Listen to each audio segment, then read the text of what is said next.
Hello, everybody. Welcome. This is the Truth for Satan, making an audio of the Theurgia. Okay, this will be part 3, and today is March the 5th, 2023. Yeah, so the Theurgia is also known as the Mysteriis Aegyptiorum, translation the Egyptian Mysteries, or as the Mysteriis, and it's also known as Mysteries of the Egyptians, Chaldeans, and Assyrians. And the one that I'm reading here is translated from the Greek by Alexander Wilder. That was published in 1911. The motion backgrounds are by F.A.S, who does fantastic work. The music is by Scott Buckley, who is absolutely fantastic, and I've provided a link to his Patreon if you guys want to donate to him. He certainly deserves it. All right, so I left off on part 2, right about to start chapter 4. All right, so we are back here. So basically this person that's answering is like a disciple of Thoth that's actually doing the answering, so I think that's quite interesting. And chapter 4 is covering rites, symbols, and offerings, so that's where we're going to pick up. Why then are many ceremonies performed historically in the sacred rites as though the gods were moved by passion? That's a quote. And I believe this is the answer here. I think that this is said without an intelligent understanding in regard to the sacerdotal technique of the mysteries. For of the ceremonies performed from time to time in the sacred rites, some have an ineffable cause and a divine principle. Others are consecrated to the superior beings from eternity as symbols are consecrated. There's a note right there. We're going to go over there and look. It says symbols constituted a prominent feature in the ancient religious worship, and I would interject and say they still do.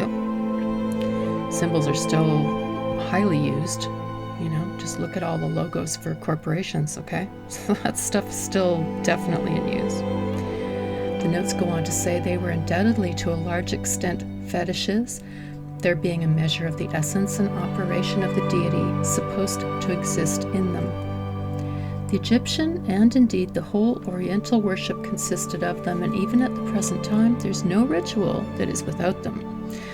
My interjection, hell yeah, I'll just look at the Super Bowl halftime. My goodness, it's absolutely jammed with symbolism, right? Yeah, symbolism is still definitely used, but I think the ordinary average human being doesn't have an idea. They don't have a clue of this language of symbols that's going on all around them. All right, now, go back to the notes. Even at the present time, there is no ritual that is without them, but then human language is made up of symbols and representative sounds. That's certainly the truth. Okay.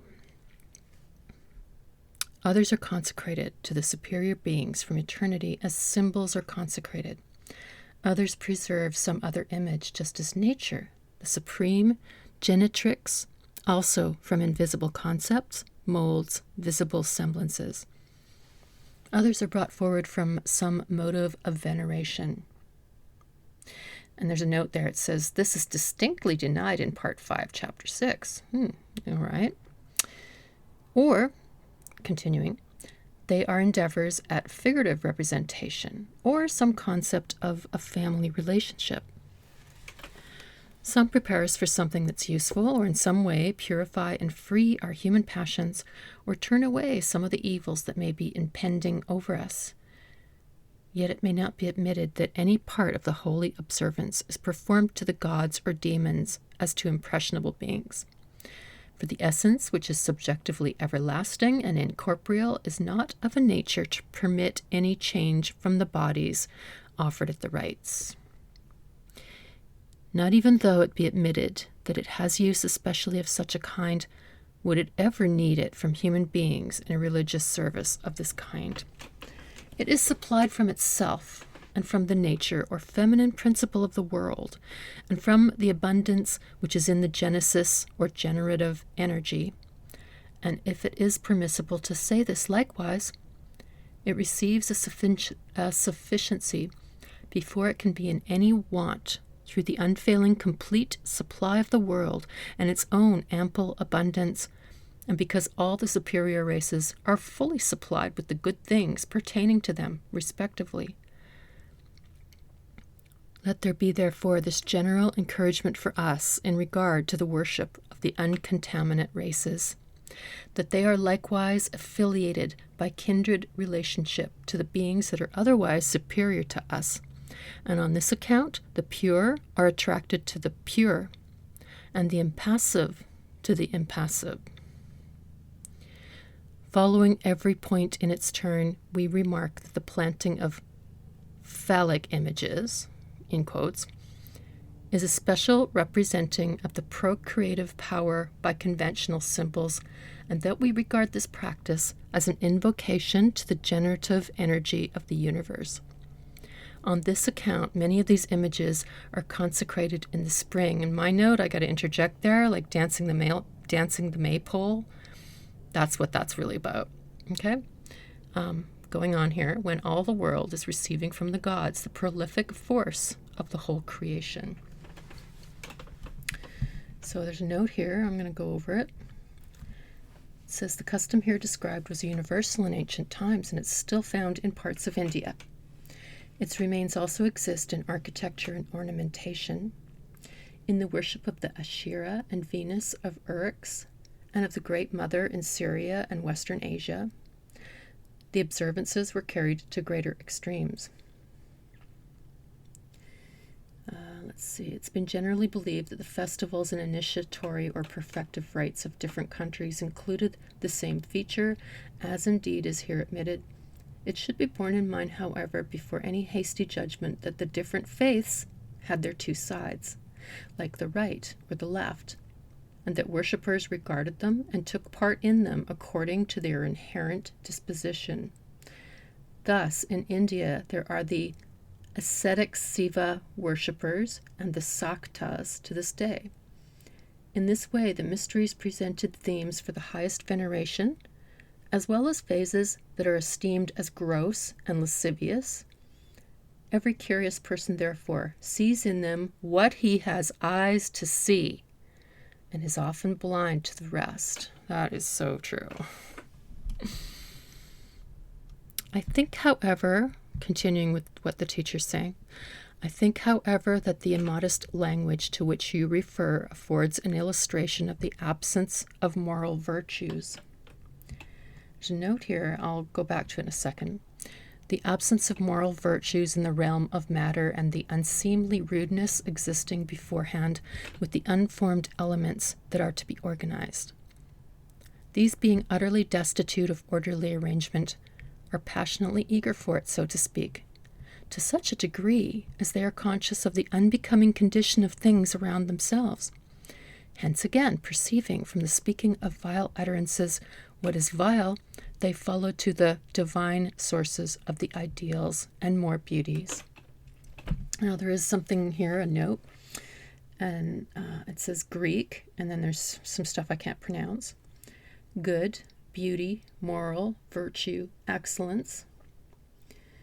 Mr. M. W. Hazeltine in the New York Sun remarks upon this apparent confounding of moral with physical beauty, which this word exhibits, that the ancients had not that conception which forms the basis and aim of aesthetics in our time. To a Greek, if a thing was beautiful, it was good, and if it was good, it was beautiful. And that, at least, was the prevailing attitude of the Hellenic mind. They accordingly not only turn aside from evil action, but through the words it's manifest in its forms and changes the impulse to a contrary direction. Note, these opinions were anciently entertained, the universe itself being regarded not as a fabric, but as a birth, a creation or genesis and evolution. But the philosophers generally disapproved of the doleful rites and immodest speech.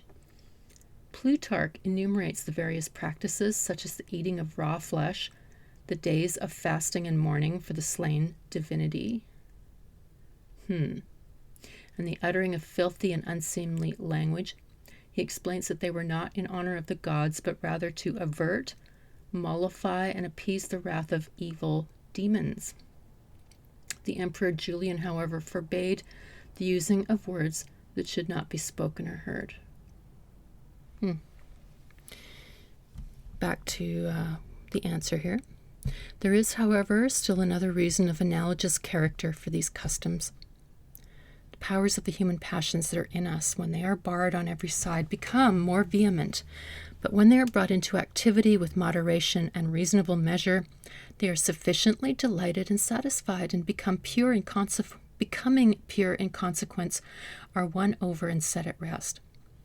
In the same way, likewise, in comedy and tragedy, when we behold the emotions of others, we repress our own, make them more moderate, and are purified from them. In the sacred rites also, we are, by certain spectacles and relations of ugly things, delivered from the harm that is likely to befall through the events represented by them. And then in the notes it says, this doctrine is so rational that it can never be objected to by any but quacks in philosophy and religion, for as he is nothing more than a quack in medicine who endeavors to remove a latent bodily disease before he's called it forth externally, and by this means diminished its fury. So he is nothing more than a pretender in philosophy who attempts to remove the passions by violent repression instead of moderate compliance and gentle persuasion. Interesting. It says, for he is nothing more than a quack in medicine who endeavors to remove a latent bodily disease before it's even manifested. Isn't that kind of like, people calling people that don't exhibit any form of disease, somehow they're carrying it, and then they need to be quarantined? Things of this character are brought into use, therefore, for the healing of the soul within us, the moderating of the evils which have become nature to it through the genesis or nativity. There's a note there, I'll come back to it in a second. Likewise, for the sake of its unloosing and deliverance from its bonds. On this account, probably Heracleotos names them remedies, as being cures for terrible maladies, and restoring the soul's sound from the experiences incident in the generated life. So there was a note here. It says, by the genesis or generation, Plutarch explains Plato to mean, quote, only that substance or underlying principle which is subject to change and motion placed between the forming cause and the thing formed, transmitting hither those shapes and figures which have been contrived and modeled, end quote, in the eternal world.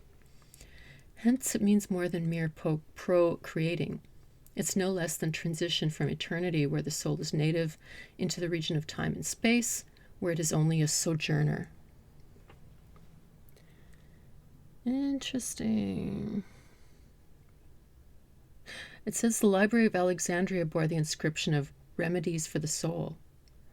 A similar term is said to have been placed over the collection of papyri in the house of Seti at Thebes in Egypt.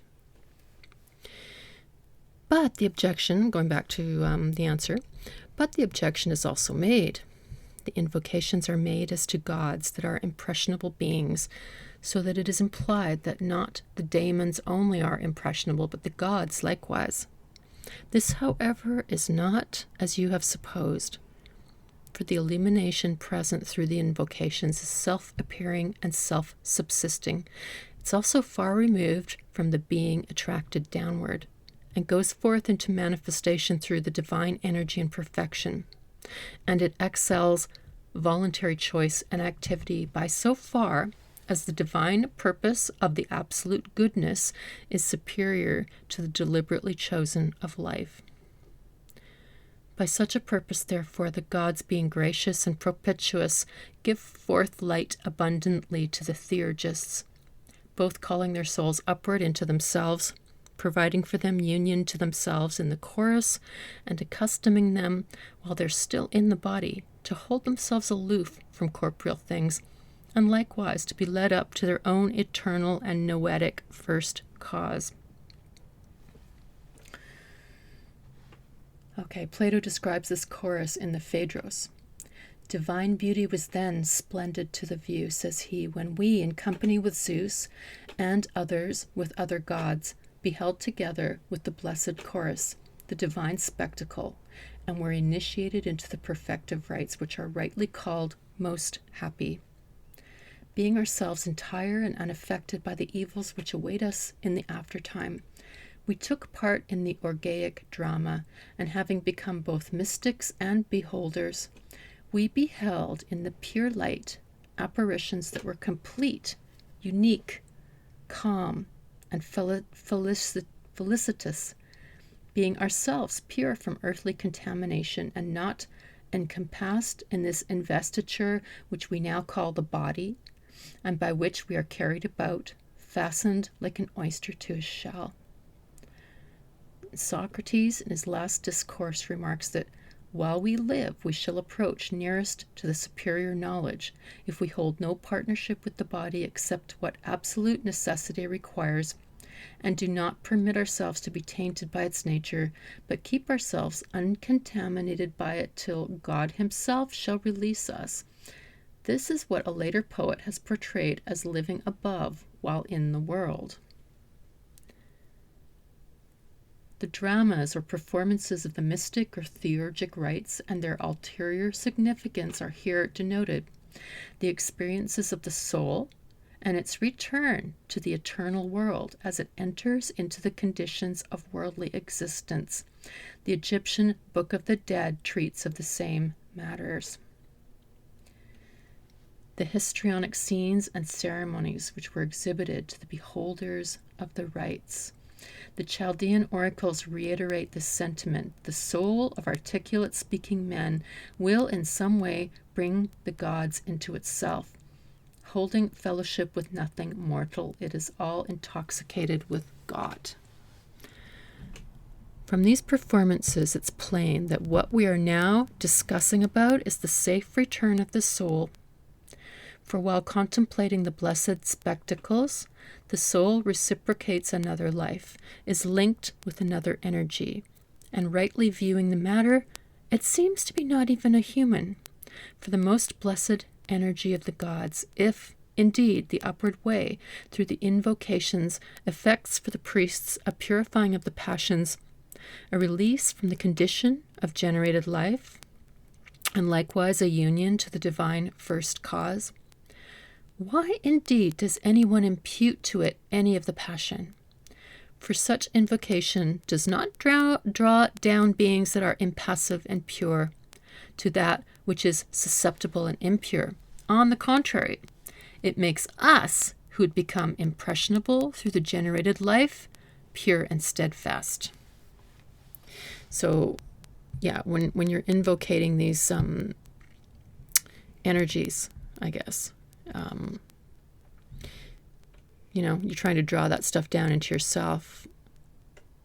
It lifts us up. It doesn't bring them down. It lifts us up.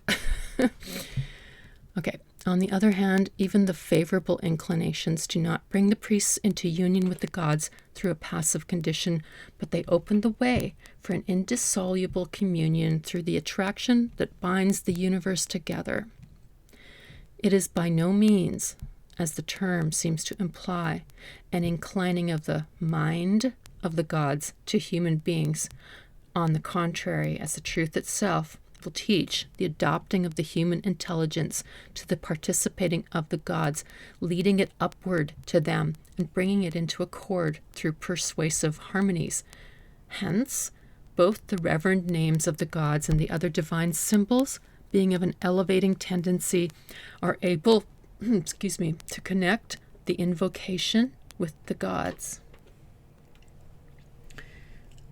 There are some notes here. I'm going to go back to it in a sec. Proclus also declares that the gods are readily persuaded by invocations and enable the initiates to behold perfect, tranquil, and genuine spectacles. Okay, let me just quickly go back to the notes here. It starts here. The Chaldean oracles reiterate this sentiment. The soul of articulate speaking men will in some way bring God into itself.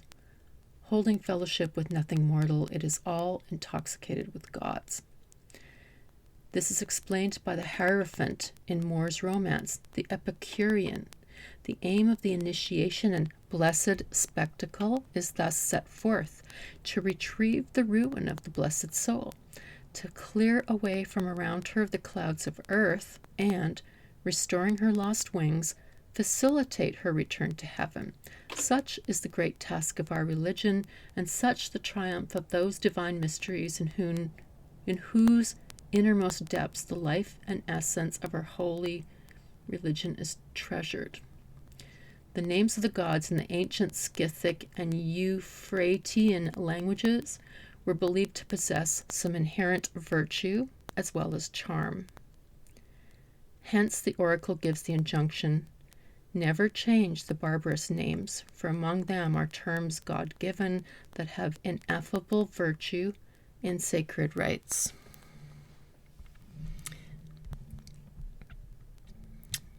Okay, and then we go on to the answers here.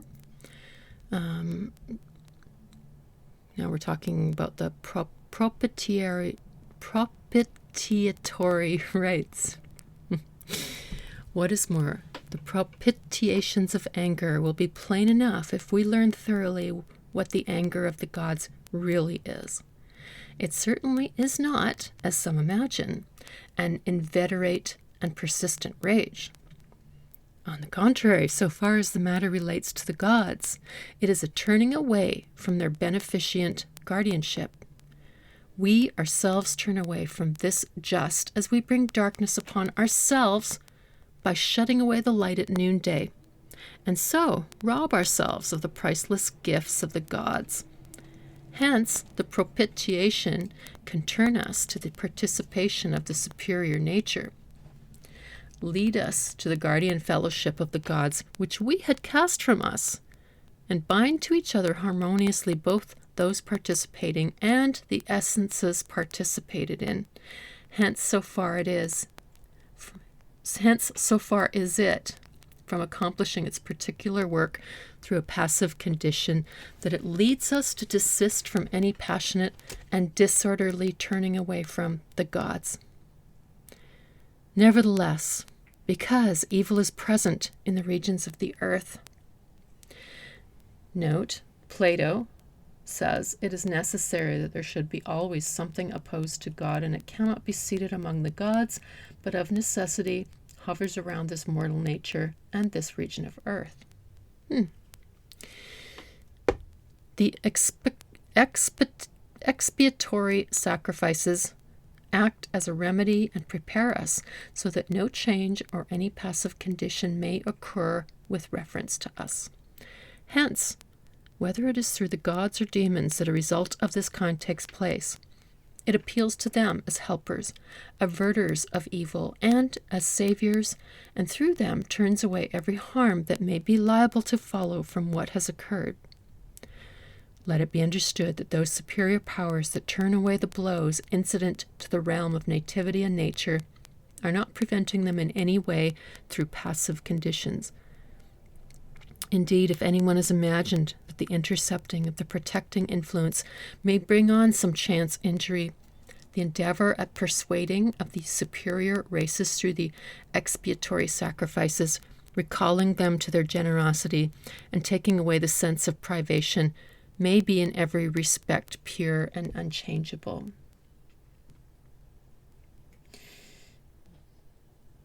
Okay, so there's a note here that's quite interesting. It says, it was held that the vital emanation from the blood of the sacrificed animals was invigorating to spiritual beings. And that was, it says in brackets, Odyssey, book 11. But Plutarch is severe about it. He affirms that the murderous and lascivious customs at the festivals only served to, quote, to avert and appease the malice of certain evil spirits, or to satisfy the violent and raging lusts of some that either could not or would not enjoy with their bodies or by their bodies, end quote. Such, he declared, bring plagues and famine into towns, raise wars and dissensions, till such time as they obtain and enjoy that which they love. And I think that's extremely interesting, because the enemy of humanity, the gods that they worship, that totally describes the gods that they worship, right? There are different hierarchies of beings, and the ones that enjoy this, that enjoy the murderous and lascivious customs, that satisfied their violent and raging lusts, these are not the gods, the really high ones, the really pure ones that partake of a nature that is all of goodness. These are lower forms. I wouldn't even call them gods. I would say these are more likely lower archons, right? I think that's pretty interesting. Going back to the answers, okay, looking at the necessities of the gods now. Further still, we will consider what are called the necessities of the gods. The whole fact is this: the necessities are peculiarities of the gods, and exist as pertaining to gods, not indeed as from without, nor as from compulsion, but on the contrary, as the goodness is of use from necessity, so also are they likewise in every particular, and they are not in any respect otherwise inclined. Such necessity is itself combined with a purpose ideally good, and is the beloved consort of love. See, again, a different being, right? And there's a note here. It says, Proclus affirms that the divine necessity was always coincident with the divine will and purpose. Plato explains it as a habitude of the efficient cause or author of existence and matter. Thus also there is a necessity in the thoughts and actions of human beings, yet the soul is self-moving, and so it is its own cause. Back to the answer here. It is not only the same and unalterable in the order pertaining to the gods, but because it is at the same time and in like manner circumscribed in one boundary, it abides in this and never goes out of it. For all these reasons, the very contrary takes place to what was inferred. If in Theurgia there are really genuine powers of such a character as we have set forth, the conclusion is inevitable that the divine being is proof against enchantment, impassive and not to be compelled. Exactly, right? You can't draw a fucking circle and make anybody show up in it that's got any real power. It just isn't. That's all bullshit. Just my opinion. They can't be compelled like that. So, these so-called sorcerers that are making circles and doing their black magic, blah, blah, blah, they're dealing with some kind of lower form. These are not gods. I don't even think they're demons. They're lower than that. All right, because these really, really pure ones that are from the very higher levels, you can't compel them. They're proof against enchantment, Okay, moving on here. Supplications and their utility. Nevertheless, after this, you pass over to another classification of gods as contrasted with demons, for you remark that gods are pure mental essences, proposing the opinion as the basis of an argument, or telling it as acceptable to certain individuals. And then you added, the demons are psychic beings participating of mind. It's not hidden from me that these notions are entertained by many of the Grecian philosophers, such as, here's a note, Thales, Pythagoras, Plato, and the Stoics generally held that the demons were beings of a psychic rather than of an actual divine nature. Continuing here with the answer, nevertheless, I do not think it proper to hide from you the manifest truth, for all opinions of such a character are somewhat confusing. They carry the attention from demons to souls, for these are also partakers of mind, and they wander from the gods to mind that is non-material in respect to operation which the gods excel in every particular. So why then should we attribute these peculiarities to them which are by no means exclusively theirs? This much will be sufficient in regard to this classification. Otherwise, so far as it may be thought worthy of a mention of such a kind, it is overmuch. But in regard to the matters of which you're in doubt, they should have due attention insomuch as they have to do with the sacerdotal function. Having further affirmed that pure mental essences are not to be charmed or mingled with things of sense, you doubt whether it's necessary to pray to them. On my part, I do not think it necessary to pray to any others. For that is something in us that is divine. Mental essence and one, or mental alone if you choose to call it so, is then vividly aroused in the prayers, and when it is awakened, it longs vehemently for its counterpart and becomes united to the absolute perfection. So he's saying right there, you don't pray to something without. You pray to that God within. You make the connection to that absolute perfection, that God, that power that creates universes. That the connection is within you. When you pray, which is really just a heartfelt thought, right? And you're speaking directly to it. You don't need a mediator. You don't have to go through anything, That's why this whole Jesus Christ thing is bullshit. You don't need any kind of mediator. The one true God is the one within, and that is exactly what this teacher here is saying. He says, on my part, I do not think it's necessary to pray to anything, to any others, for that something is in us that is divine. And it's vividly aroused. That's that self-worship thing that we've been talking about as the F.A.S. That's something in us that is divine, mental essence, and one is then vividly aroused in the prayers, and when it's awakened, it longs vehemently for its counterpart, and it becomes united to the absolute perfection. So there you go. It's exactly what we've been talking about at the F.A.S. Continuing.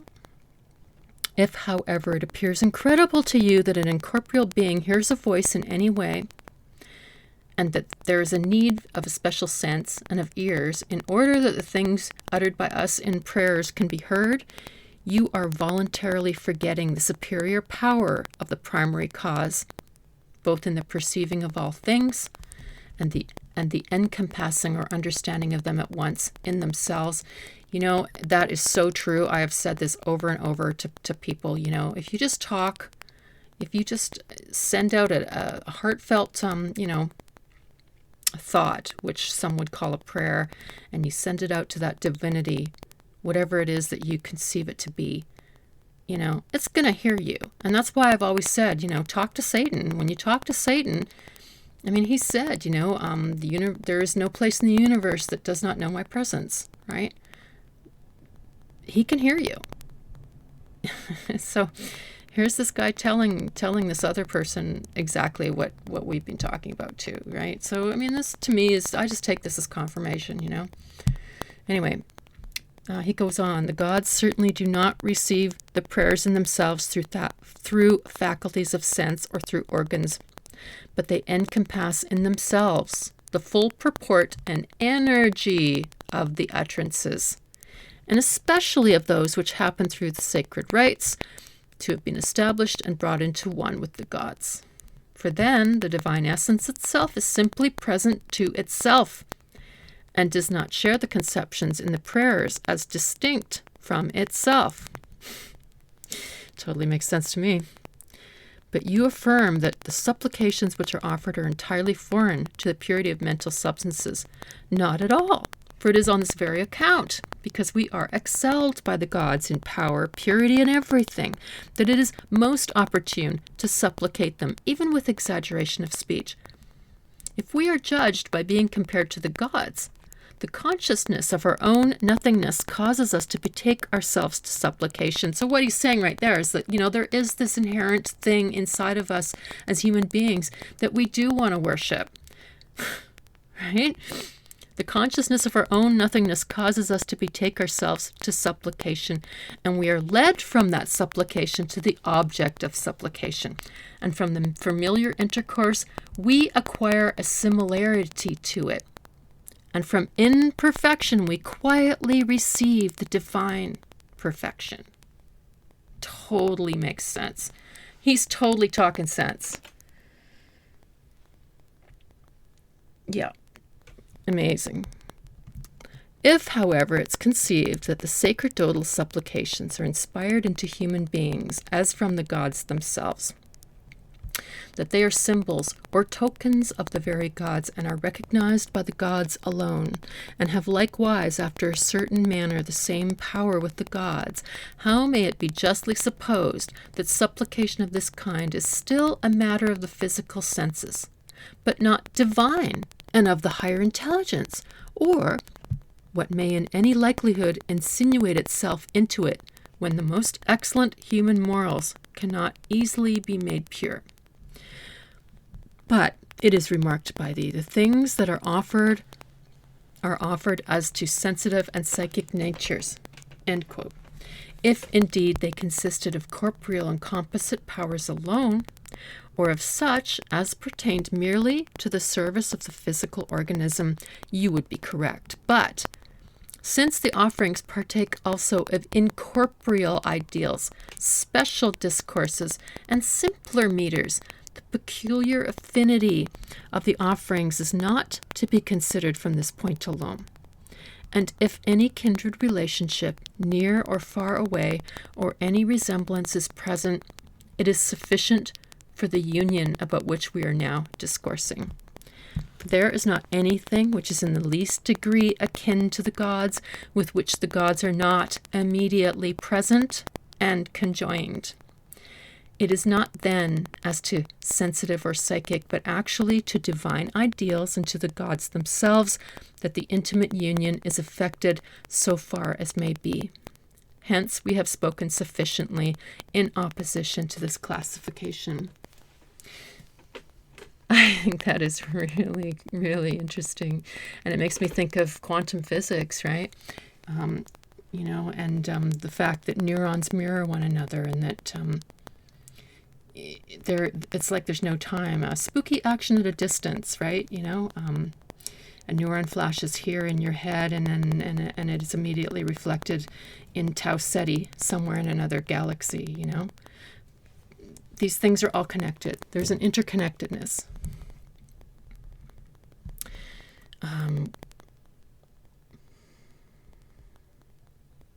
Classification criticized. The next thing in your letter is the question, are gods separated from demons by the distinction of bodied and unbodied? There's a note here. It says, Origen affirmed that the angels have bodies and that God alone is a spiritual essence without body. Hence, the clause in the confession, without body parts or passions. Okay, back to the answer. This distinction is much more common than the former one, but it is so far from indicating their peculiarities of essence that it does not even constitute a reasonable guess in respect to them, or anything incident to them. For it is not possible from these things to apprehend intelligently whether they're living beings or beings without life, and whether they are deprived of life or do not need it at all. Besides, also, it's not easy to form a judgment as to how these terms are to be applied, whether in common or in relation to many different things.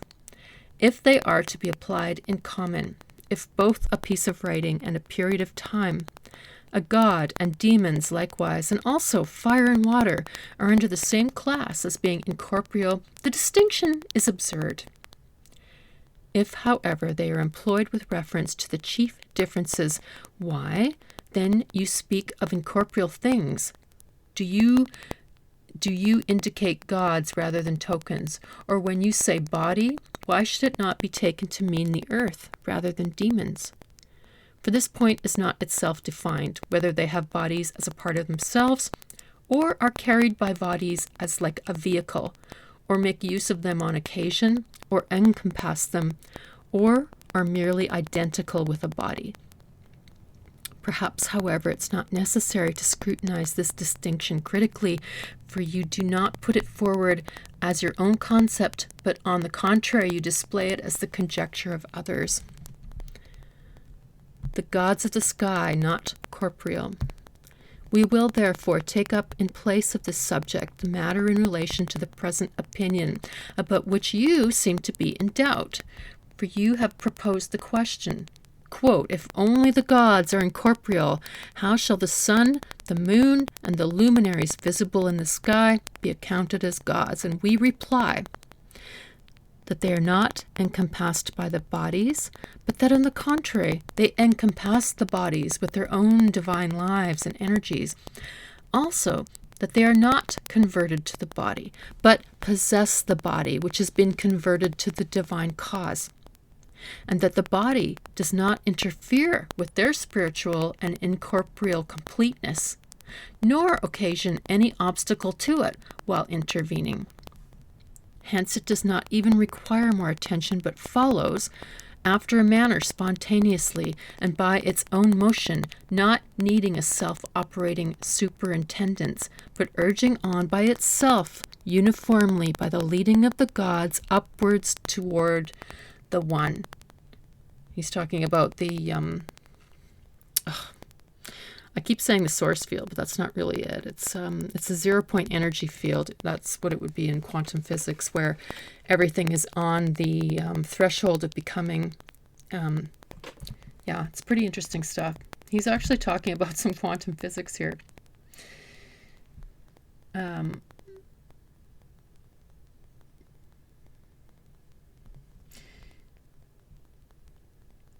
Okay, hang on. Sorry, I was just looking at the notes here. So let's go back over to the notes now. Okay, Plato has explained this very similarity in the Timaeus. When each of the stars necessary for the constitution of time had obtained a motion adapted to its condition, and their bodies bound or encompassed by living chains, had become beings possessing life, and had learned their prescribed duty, they pursued their course. End quote. And then it says that the divine being is one and absolute is the leading principle of every ancient faith, however bizarre and polytheistic it may be esteemed. Ammon, the tutelar god of Thebes in Egypt, who may have been in the mind of Abammon when writing was denominated the one, the maker of all that have being.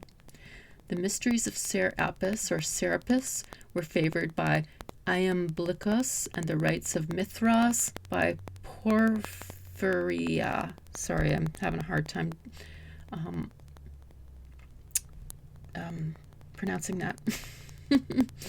However, this one that they're talking about is not the same one that the Greys are talking about. They've taken these concepts and then inverted them.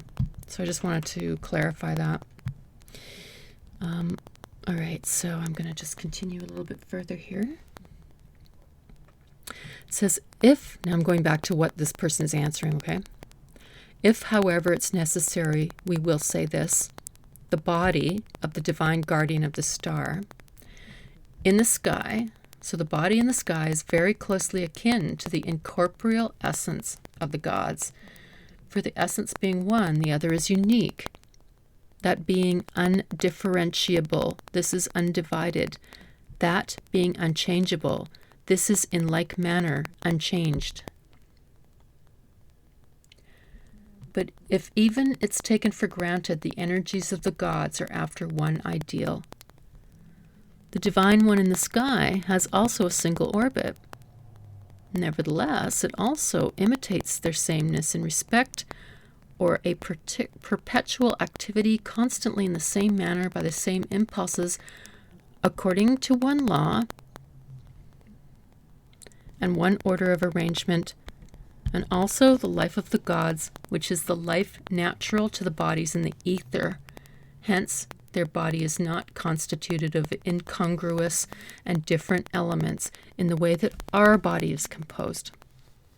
Nor does their soul join with the body to bring out from two one living being. On the contrary, the living forms of the gods in the sky are in every respect similar and united, and are likewise complete, uniform and uncompounded through their entire substance.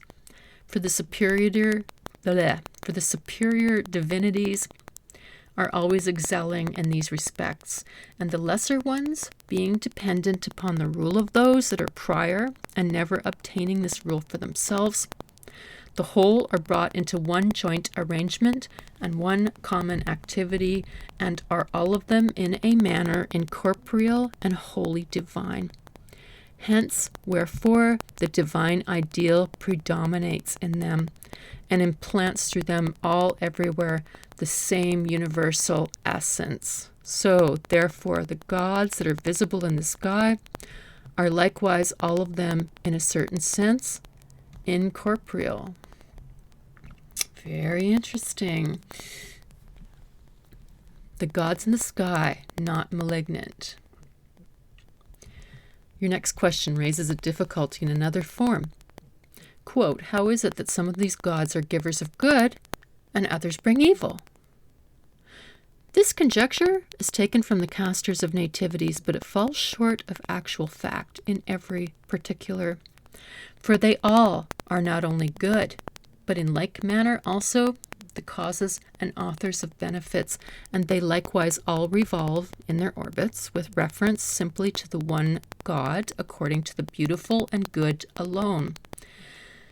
Nevertheless, the bodies which are subject to them themselves possess extraordinary powers, some of these powers being firmly established in the divine bodies themselves, but others going forth from them into the productive principle of the world, even into the world itself, and likewise passing down in proper order through the whole realm of generation, and extending without impediment even to incomplete races. In respect, therefore, to the powers which inhere in the bodies of the divine ones in the sky, I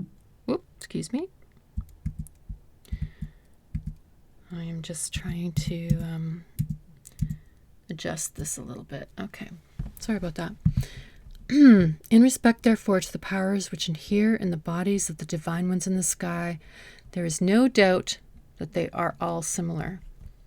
Hence, it's left for us that we shall discourse upon these which have been sent down here, and which have become intermingled with the sphere of generated existence. So when they say the sphere of generated existence, he's talking about being like we as human beings, we are in the sphere of generated existence. We're in the physical realm, right?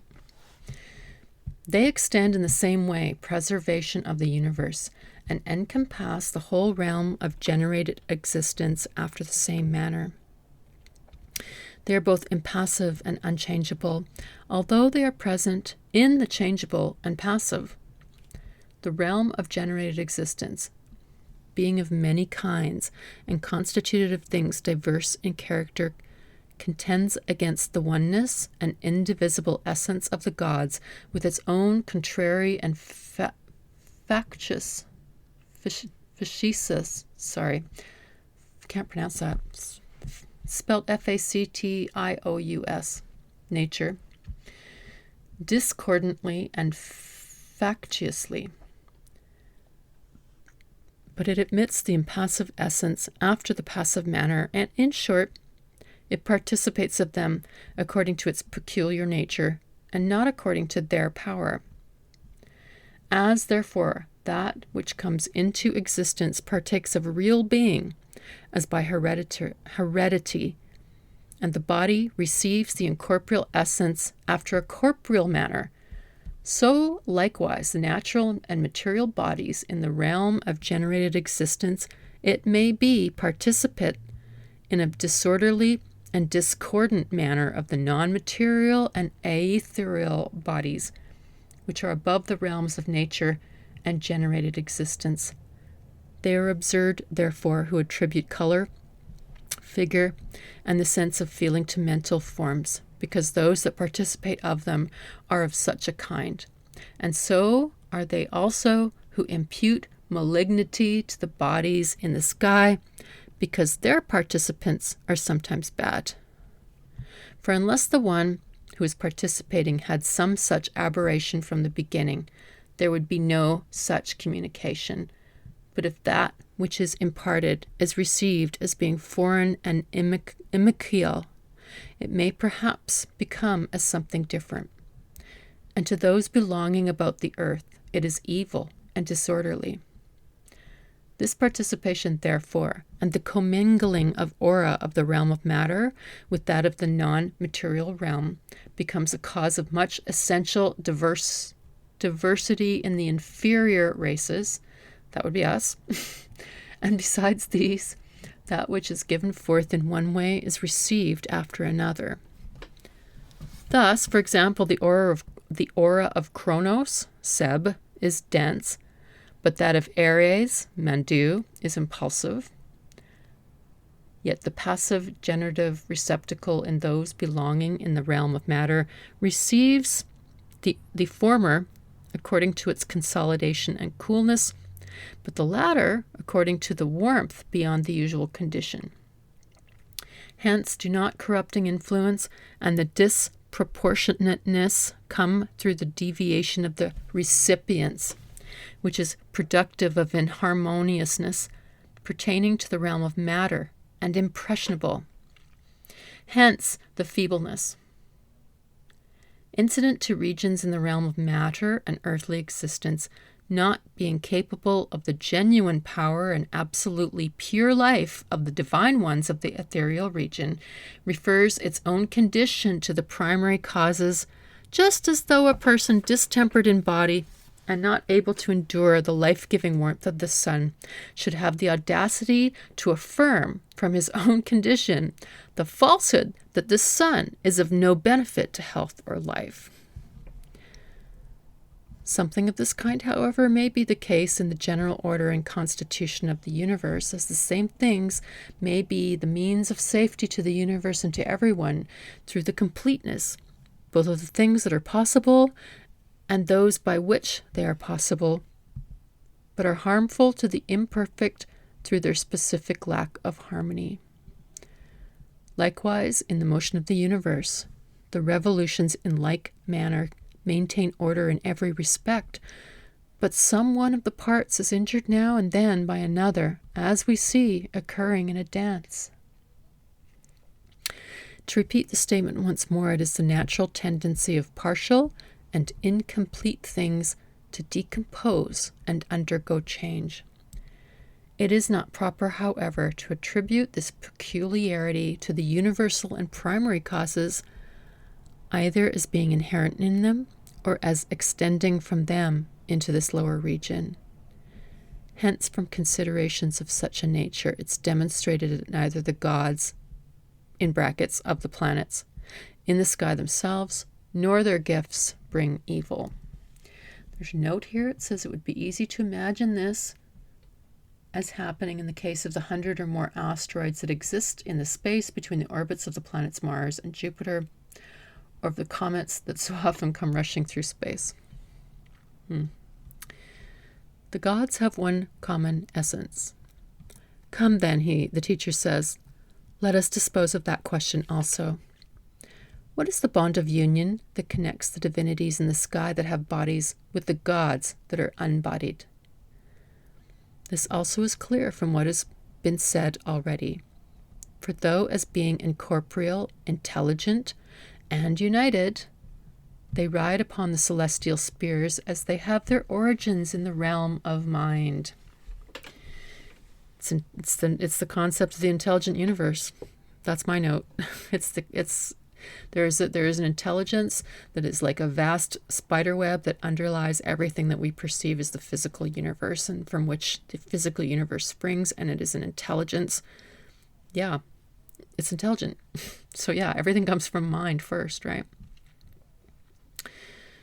And comprehending their essential being as divine, they govern the whole sky by one infinite energy, and although present in the sky as existing separately, they conduct the perpetual revolutions by their solitary wills, and are themselves unmingled with sensation and coexist with the God in the realm of mind, and that mind is a capital M-I-N-D.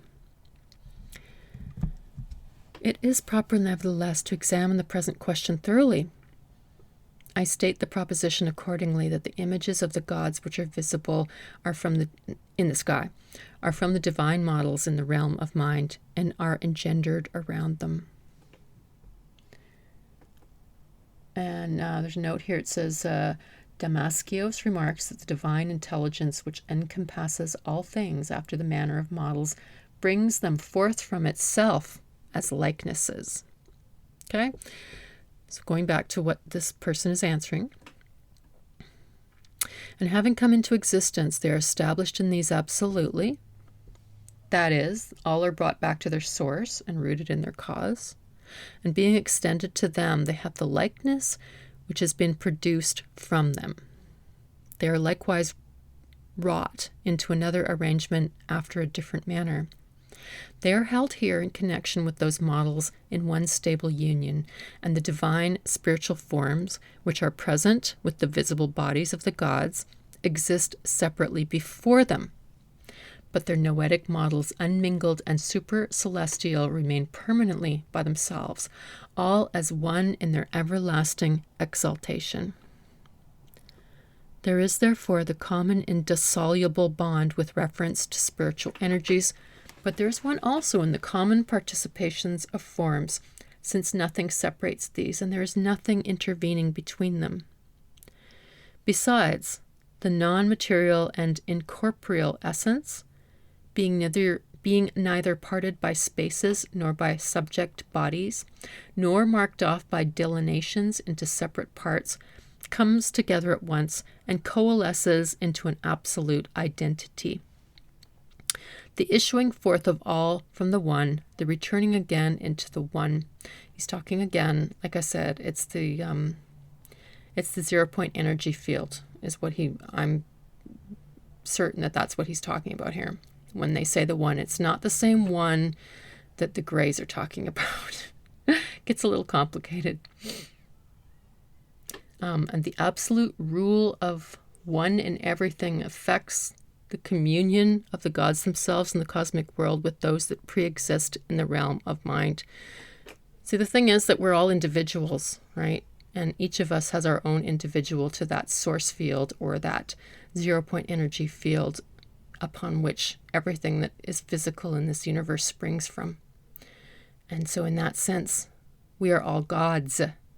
There is no one, not in that sense. And yet it's all connected into one kind of vast field of energy. So yeah, it gets a little complicated. Moreover, the conversion of the secondary to the superior spiritual beings and the bestowing of the same essence and power from the primary to the secondary gods holds their association indissoluble in regard to things of another quality, as for example, soul and body, and those of unlike kinds, such as material forms, and also of substances which are in some other way separated from each other. The natural union which exists between them both originates from the powers above, and is cast off in consequence of the limited periods of time. However far we may ascend in regards to the height and the unchangeable sameness of the divinities, who are first as to form and essence, and raise ourselves from imperfect beings to perfect, by this much the more do we find the union which is sempiternal, and likewise behold the self which is principal and dominant. There's a note here. In other words, this Atman or self is at once all receptive and all procreative, as having the joint powers of procreation and production, possessing the diversity and multitude around itself and in itself. So multitude around itself and in itself. It comes from the same energy field. All of this diversity, all these different, individuals come from the one field. But yeah, like we are not like all, like this whole bullshit conception that they try to stuff down our throats that we're all equal and the same and one in that sense. That's the gray kind of thing, and it's where they want to make us a homogeneous, shit smear, basically, and it's not like that, really. True diversity is actually all these absolute different individuals, right? And the universe is very much individuals. I mean, look at the snowflakes. Every single snowflake is different. Yeah, they all look the same, but when you really look at them, they're not, right? They're all individual. Anyways, all right, going back to what he's saying here. Inasmuch as the gods are all arranged as absolutely one, the primary and secondary races, even the many that are self-existent with them, preside together over the universe as one. Everything in them is one, and the first, the intermediate, and lowest races coexist as the one itself. Hence, in respect to these, it's of no use to inquire whence the one is brought into reciprocal relations with them all, for the self-same essence that is indeed in them is the one of their own substance. Blah. It's very deep here. Note, we are thus brought to the central principle of the ancient philosophy and worship, that the many divinities are in essence one sole deity and comprised in the paternal cause of the universe. The Orphic Carmen in the same way inculated that all the gods in both the sexes are included in the same Zeus. They are attributes or qualities, personalities, that then branch off into individuals, right? It's kind of deep.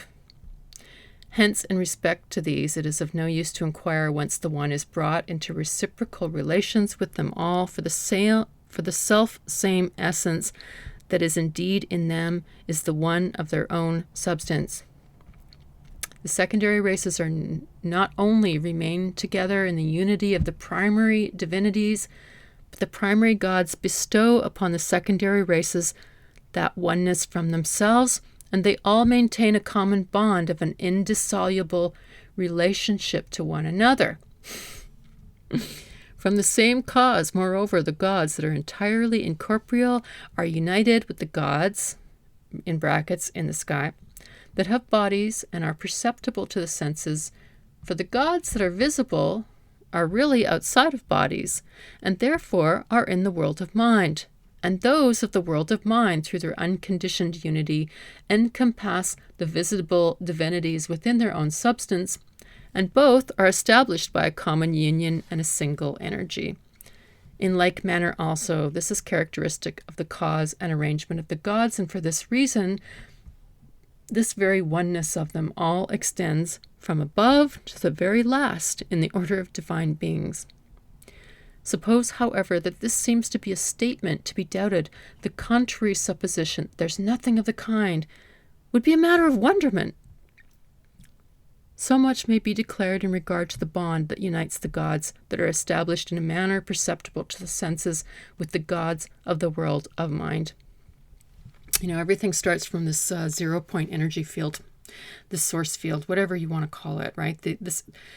There is some kind of a divine intelligence that creates the physical universe, and we see it. We can see it in nature, the absolute exquisite planning and the artisticness, that creates the DNA and all these different forms of life that we see on the planet, and how it just totally works together. It's like this incredible symphony or harmonic, orchestra, right? I mean, that goes beyond like just, all this random stuff just kind of gelled together. No fucking way. I mean, this is intelligent design. So, the God is in the neurons, yeah. And then it comes from that energy, that source field, that 0 point. It arises from that. It comes through thought, the ethereal, goes through the astral, where it's starting to take on form and shape like a ghost, and then it eventually moves through into the physical realm, and then we can see it in the visible light spectrum, and it becomes universes and planets and animals and flora and so on and us, and so in that sense, yes, we are all individuals like snowflakes, and yet whatever that animating principle that started off at the beginning, in that sense, yeah, we could be said to be the same, but we're all individuals. We are not like this homogeneous, clump of shit. It's all one color, you know what I mean? Like, it's not like that. The real diversity is when everything is individual and different. And that's what makes the universe so interesting, right? Other modes of distinguishing. After this, however, you take up again the very question in regard as to which the things which have been stated already will suffice amply for a solution. Since, however, as the saying is, it is necessary to tell and examine often the things which are beautiful, we will not pass these matters by, as having received sufficient answer, but by pounding away repeatedly with arguments, we may perhaps get out of them all some complete and important benefit in true knowledge. For you are still in doubt, as the question shows, the gods that are visible being included in the same category with the invisible. What distinguishes the demons from the visible, and likewise the invisible gods? Beginning at the starting point, I will set forth the difference. It is because the gods in the sky are united with the gods in the world of mind and have the same idea or principle of existence with them. But the demons are far distant from them in essence and scarcely compare with them in ally resemblance. On this account, they are distinct from the visible divinities, while they differ from the invisible gods in regards to the difference of their peculiar invisibility. For the demons are indeed imperceptible to sight and in no way to be apprehended by a sense, but the gods are beyond the scope of the knowledge and perception incident to the realm of matter. Because they are in these respects unknowable and invisible, they are so named, or it may be, in a sense, very different in respect to the demons that they are described as invisible. What then do the invisible gods have, so far as they are invisible, which is superior to the gods that are seen in the sky? Nothing at all. For the divine quality, whatever it may be, and whatever allotment it may have, possesses the same power and dominion over all subordinate things.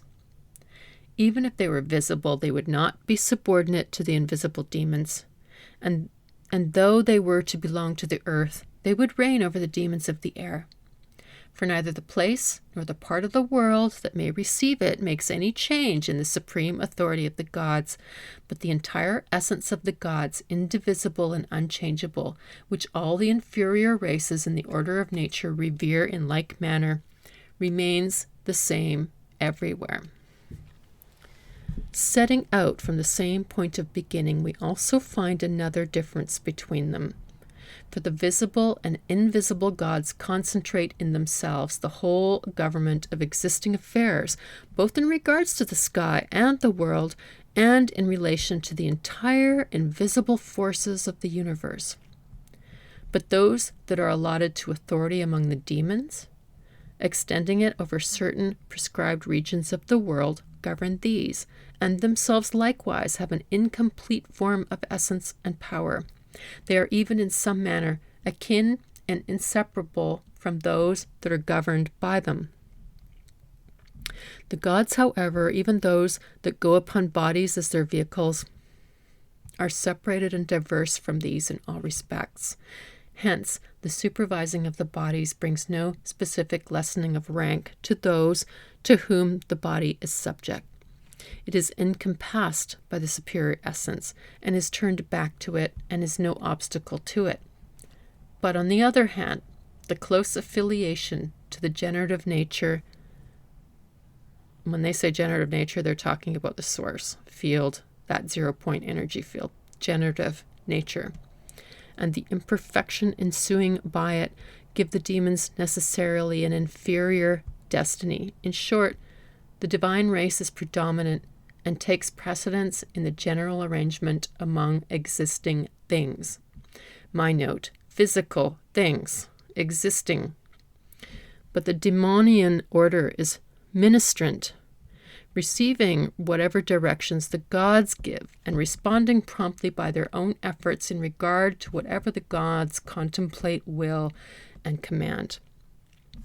Hence, the gods are freed from the forces which incline downward to the realm of generated existence, but the demons are not wholly purified from these. So much, therefore, we have subjoined in regard to this solution of the problem, and we think that from the former and present arguments, the matter will become better known. Okay, so my understanding of this, okay, is that what they consider to be these gods is like it's like an essence. It's like divine goodness, intelligence, and it permeates everything. It kind of makes me think of the Force in a way, right? Except it's not like living things that create it and make it grow. It's actually the other way. It creates the living things and makes them grow, and it is part of everything. And from that creative intelligence, everything else that we understand in the physical, as the physical universe, springs from that. And the demons are kind of like an intermediary. They're right underneath these really pure kind of emanations. And yes, they can also be invisible, but they can also take on forms and shapes and communicate to us. So it's like a scale. So if the gods are like way up at the top, and the demons would be around a 7, and and then so on and so on, and we're down around like 2. It's kind of like that. Okay, one last bit I'm going to read, and then we're going to finish here. Okay.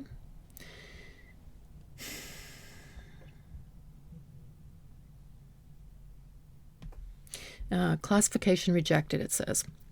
For the reasons which we have before stated, the classification of passive and impassive which you make should be rejected as not being suitable for any of the superior races on account of the causes which we've formerly mentioned already. Indeed, it deserves to be overturned because it argues from the sacred dramas that they are impressionable. What holy rite and what act of worship performed according to the sacerdotal regulations is accomplished through a passive condition or affects any satisfying of passive conditions? Was it not ordained from the beginning according to the ordinances of the gods and likewise intelligently? The rite both copies the order of the gods, both that of the gods of the world of mind and that of the gods of the sky. It contains the internal meters of things that are, and wonderful spectacles which were sent down from the Creator. It says here in brackets, Demiurgus, and Father of all, by which also the things of silence are represented by arcane symbols. The things without form are held firmly in forms. The things which are superior to any likeness are represented unshapen, and everything is accomplished by a sole divine cause, which is so far remote from passive conditions that no reasoning faculty can reach to it.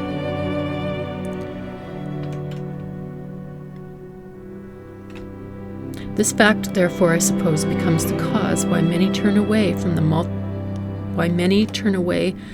the multitude of projects.